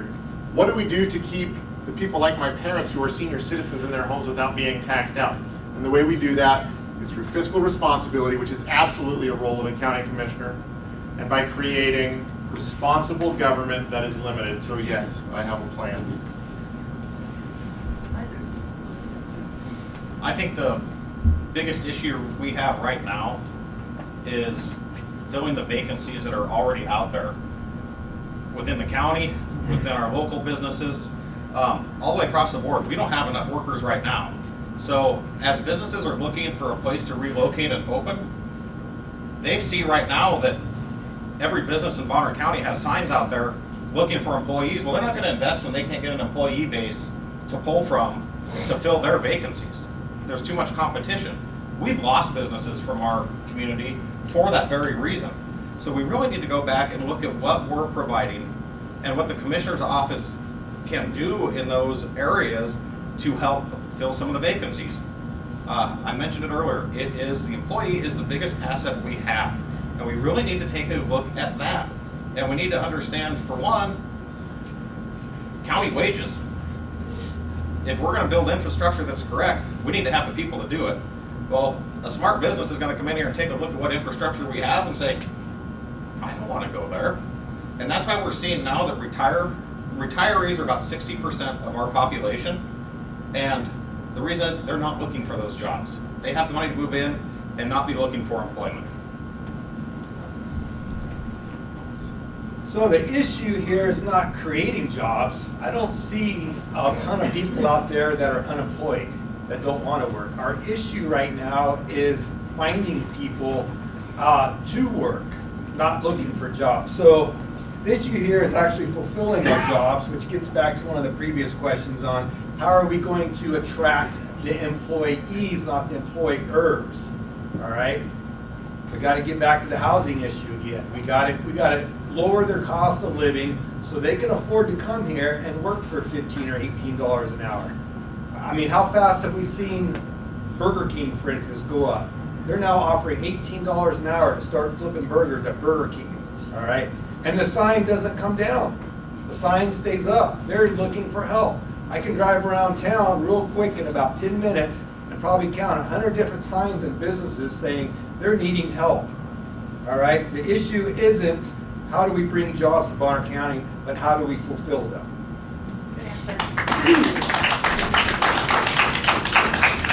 As a limited government constitutional conservative, I'm just going to say it's not government's role to create jobs. But it should be our role to have a business-friendly environment.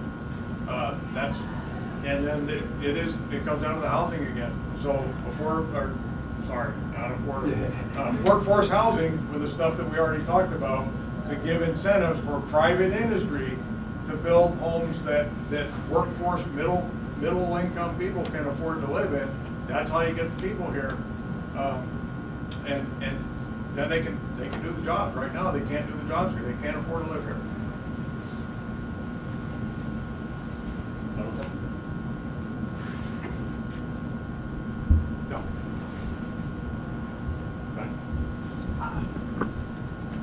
Just to add on to that, housing is the issue and the cost of housing. The last I knew, the average mortgage in Bonner County is $600,000.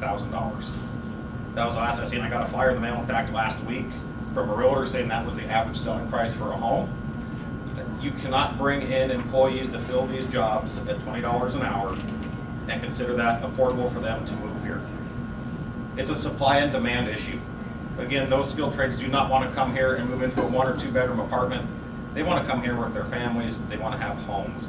We really need to look at what that issue is and not restrict growth to the point where property values continue to climb because of the supply. But we need to look at sustainable growth and what that means across the county.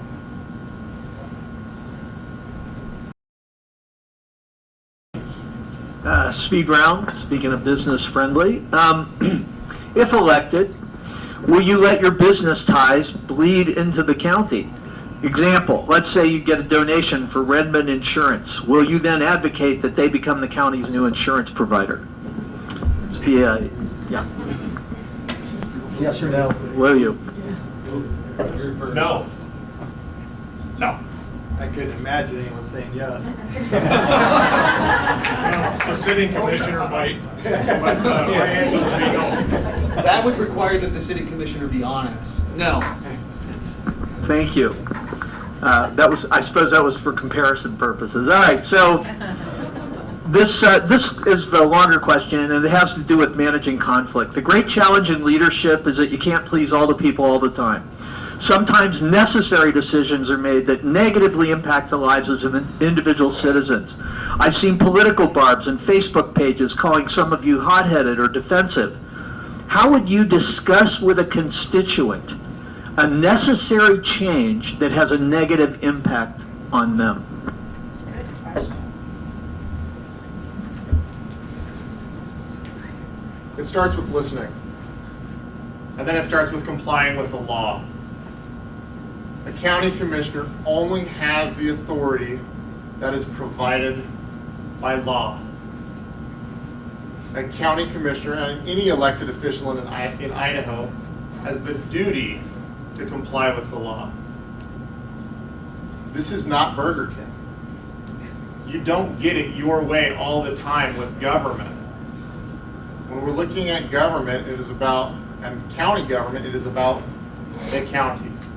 You listen, you empathize, and you sympathize when you can, and you follow the law.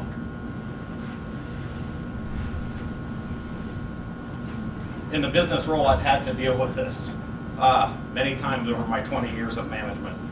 There are oftentimes decisions that are not agreed upon, and you have to be able to have the conversations. They're tough conversations, they really are.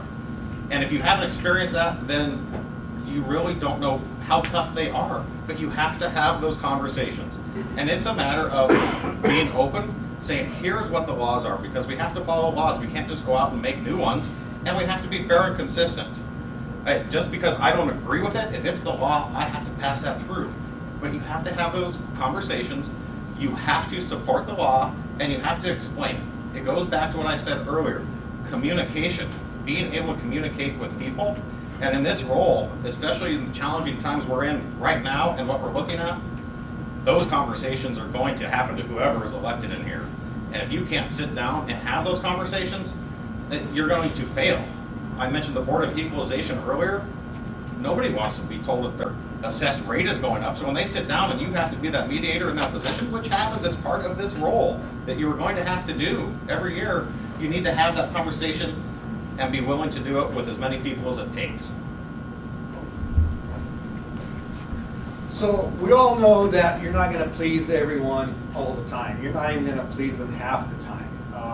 For those of us that are married, we understand that very well. So, I'm sorry, but whenever I want to buy a new gun, you say that goes against your kitchen, and I have to be clear about it, why I need to do that. I'm just saying. So, I'm a Christian conservative, okay? I'm going to use those values to help me make the decisions I'm going to make for the county, and I'm also going to take in what you guys want too. But the point is that doesn't prevent a liberal or a communist or anyone else coming into the office and saying, hey, this goes against my values, or this goes against my principles or rights, whatever. What a commissioner is going to have to do is have the right temperament in order to stand there or sit there with this person and clearly explain to them why the decision was made. Not because I ran it by legal and legal said it was okay to do it that way. If we're clear about why we made the decision, the argument can always be made, well, this or that or whatever, but you stand firm on your opinion, which is based on facts. So I've also been through this many times in business over a lot of years, with employees, with customers, with vendors, and yeah, it can be hard conversations, but you just have to be able to deal with people that way. And commissioner is bound by the law. So if someone is unhappy with your decision, I mean, you're bound by the law to make the decision that you made. One thing that I would emphasize is that with people of different views, I'm not going to make decisions according to my views versus someone else's. It's going to be based in principle and based in the law. And views, what my personal views are or their personal views have to stay out of it. They can bring them up in a conversation, but they can't influence the decision. It's got to be on principle and be on the law. Why we are doing it, and if you bring your concerns to us and we open up a workshop and we give you as much input as you want to have, then there's not going to have to be as many tough decisions. I've had these same tough conversations with employees and contracts and everything over the years, but I do know that the more people are informed up front and before the decision is made, the better that decision goes over, because they know that they were a part of the process. A lot of people sometimes don't understand the whole thing, but if they're a part of the process, they can come to understand it, and they know that their voice was heard, and that's the best way to have these conversations with the people before the decision is even made.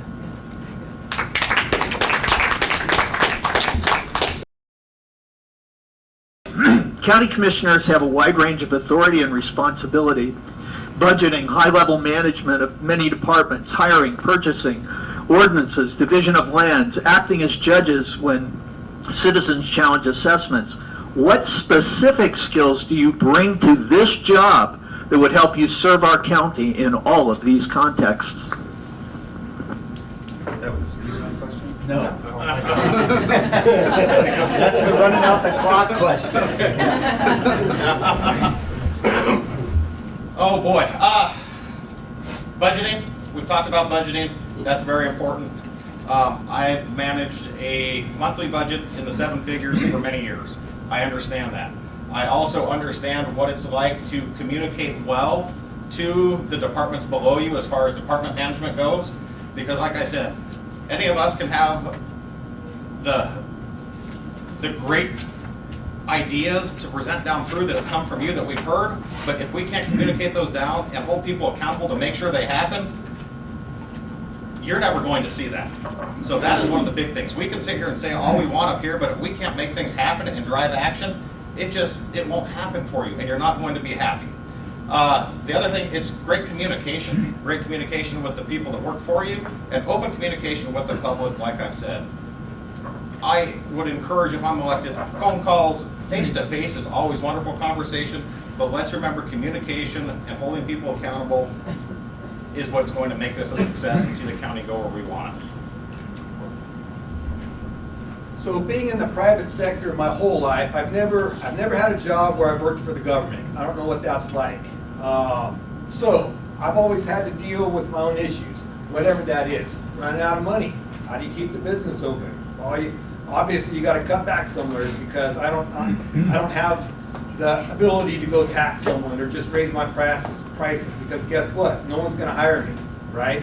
So the private sector to me, is a lot more responsible than government, and that's what I'm gonna bring to the table, is my 30+ years of being in the private sector. Also, as a Christian, I'm gonna defend your God-given unalienable rights. I wanna make sure that that is very clear, and it's very important now more than ever. We're not just electing a county commissioner right now. Our country is going down the toilet.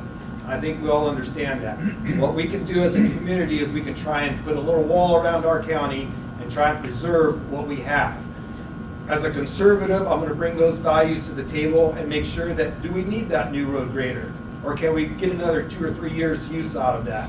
I'm going to question the different departments within the county and make sure that they're held accountable. And as a patriot, I want to make sure that we shrink government, not keep it the way it is, not allow it to grow, but to actually shrink it. Thank you. So I'm 37 years in business, from a business that I started out in a spare bedroom of the house and grew it into a multi-million-dollar per year business. And I'm quite comfortable managing multiple projects at a time of 6 or 7 figures. I've worked always with lots of other contractors. There was an industrial contracting company that I ran. And I have proven leadership skills, both, say, kind of like interdepartmental, where I have middle management reporting to me and their people are reporting to them. I know how to deal with that. And I know how to encourage collaboration between departments, because that's something has been somewhat lacking, certain departments in this county. I'm a good communicator. I understand contracts up one side and down the other. Complex contracts, I've dealt with a lot of that, and as we know, there's been some pretty bad contracts happening in this county that didn't help any. So those are the skills that I bring. Somebody brought up earlier, this is their first job interview in 20 years. It's my first job interview in 25 years. I have worked for myself and provided for my own family. I have grown 2 businesses out of my garage to multi-million-dollar companies. They're still in operation today. I kind of manage them from here long distance, which is not so bad. I've been the Clark Fork Fire Chief for 5 years. I've managed that budget. Those are some of my basic business experiences. People skills, I think, is one of the biggest things, is being able to listen to the people, find out what the problems are, being active, showing up and doing the job. One of the questions I got asked was, how many hours are you going to be in the county commissioner's office? I actually froze because it just, to me, it was, why was this question even being asked? It's a 50, 60, 70 hour a week job is what I'm assuming at this point. And I'm willing to put in that time every week to make sure that the county's taken care of.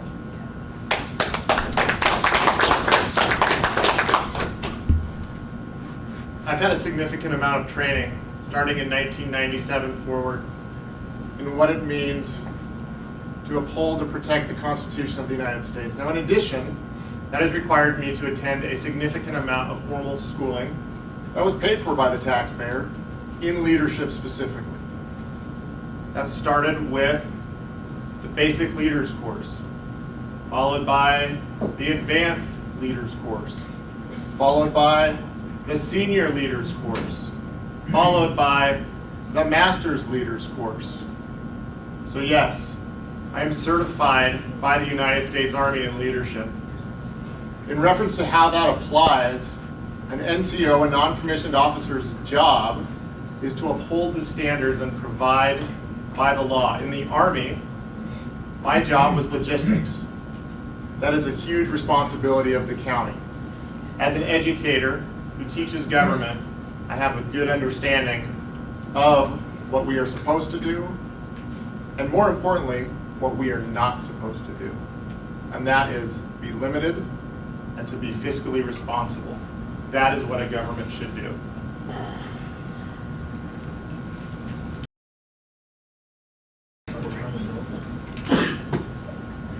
Well, first of all, thanks everybody for coming out here on your Saturday and listening to us drone on. And I've seen you yawn twice now.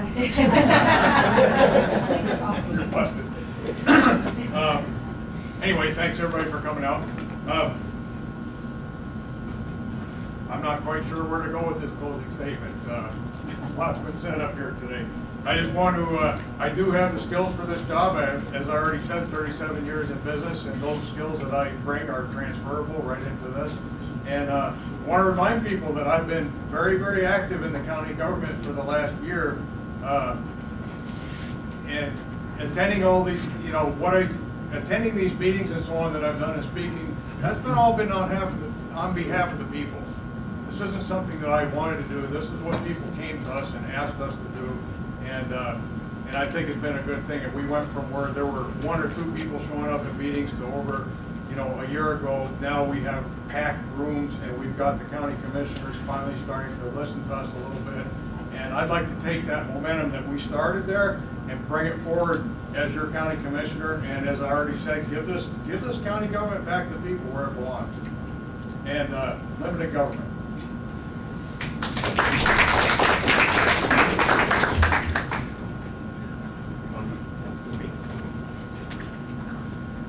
So, again, Ron Korn.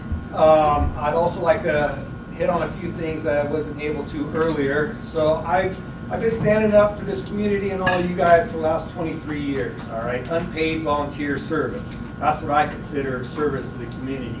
I wasn't paid. Among other things that I listed earlier was saving the Independence Day and my search and rescue volunteerism.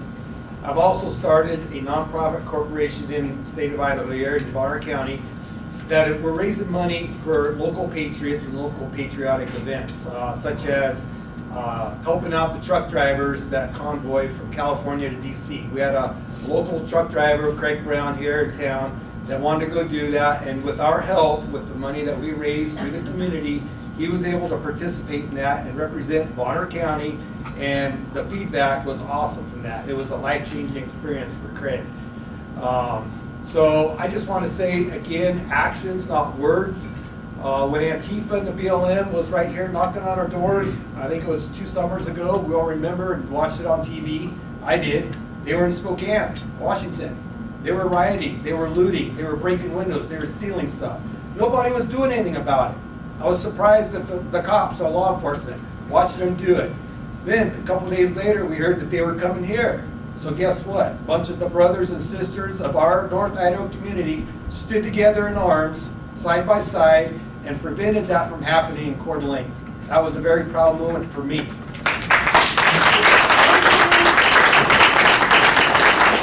I want to continue that fight for you guys. I'm not doing this for me. I'm doing it for my community, as I've done for the last 23 years. And I would like to continue to do that and roll that over as your commissioner. Thank you.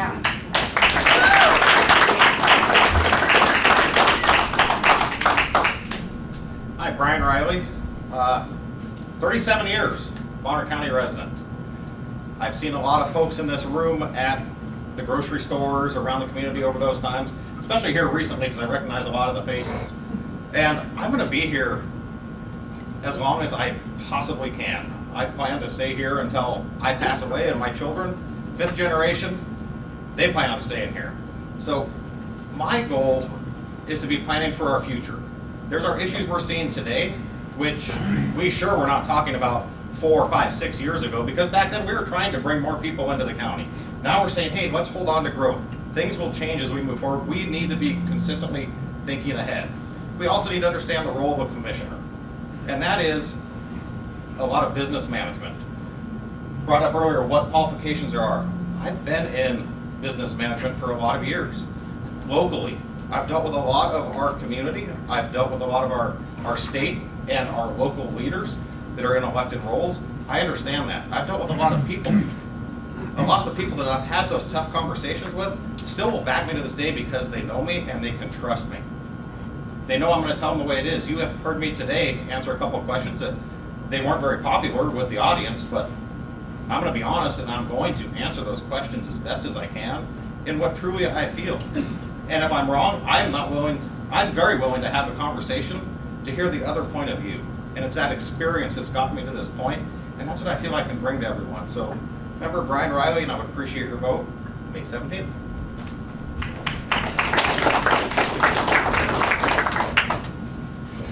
Luke Comment, candidate with these gentlemen. Government is what we the people make it. However, county government is only what the law allows. When we're talking about land use, I have a question for everybody who wants to preserve the land, which is who are we preserving it for? And it's the same question that we need to be asking when we're looking at who are we developing our lands for? But the answer remains the same. We are developing it for Americans, and we are developing it for we the people. When I think about the role of a county commissioner, I think of roads and bridges, solid waste, all things that are super important to us. But I also think Esto Perpetua, which is the state seal of Idaho. An elected official in Idaho has a responsibility not only for the constituents that are voters today, but also to prepare, plan, and create the constitutional environment for those that follow behind us to prosper. The way we do that is by being actively engaged and recognizing that limited government is our path forward. I ask for your vote. Thank you for coming. Have a nice day. Hi, Rich Harder. You've heard us answer a lot of questions up here. I think you kind of have an idea of where we are ideologically and how we think government should be ran.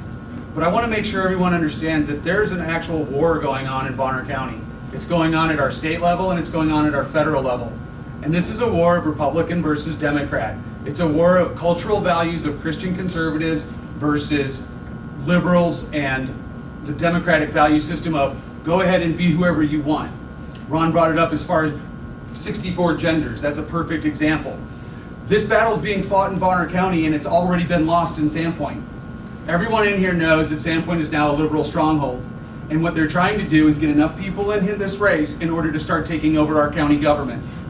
You need to figure out which one of us is the best Christian, solid, conservative candidate up here.